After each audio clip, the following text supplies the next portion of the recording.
Hello guys, this is Nikit. Welcome back to my YouTube channel. আজকে যাব উত্তরবঙ্গের একটি খুব সুন্দর জায়গাতে, আর খুব সুন্দর জায়গাটার নাম হচ্ছে বাগরাকোটি লুপ ব্রিজে। আর ভিডিওটা স্কিপ না করে পুরোটাই দেখো। আমরা ফুলবাড়ির রাস্তা ধরে চলে গেছিলাম এনজিপি রাস্তায়। এনজিপি রাস্তা দিয়ে গাজলডোবা ছিল 18 কিলোমিটার আর অদলাবাড়ি ছিল 32 কিলোমিটার। প্রথমে যাব গাজলডোবা, তারপরে যাব অদলাবাড়ি। আর কে কে গাজলডোবাতে ঘুরতে এসেছিলে কমেন্ট করবে গাইস। গাজলডোবা পুল পার করে পৌঁছে গেছিলাম ফুলবাড়ি ব্রিজে। Welcome to Teesta bridge Phulbari. এইবার ঢুকবো অদলাবাড়ি। আর অদলাবাড়ির জায়গাটা খুবই সুন্দর ছিল। পুষ্পা মুভিটা এখানেই বানিয়েছিল। এটা এখন 3 বানাচ্ছে।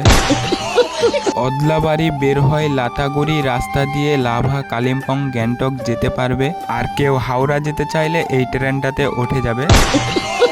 ট্রেনটাকে টাটা দিয়ে লুপ ব্রিজের রাস্তায় উঠে পড়েছিলাম। আর এই রাস্তাটা নতুন ছিল। রাস্তাটার নাম ছিল কাফির। আর এই রাস্তা দিয়ে লুপ ব্রিজ দেখতে পারবে।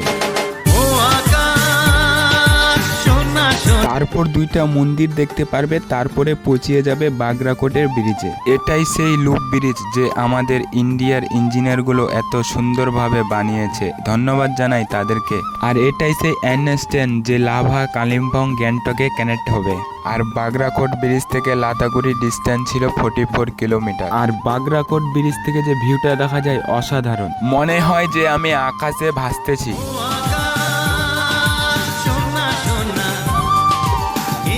গাইস, লাইক, কমেন্ট, শেয়ার করে জানাবেন আর সাবস্ক্রাইব করে পাশে থাকবেন। দেখা হচ্ছে অন্য কোনো ভিডিও নিয়ে। ভালো থাকবেন।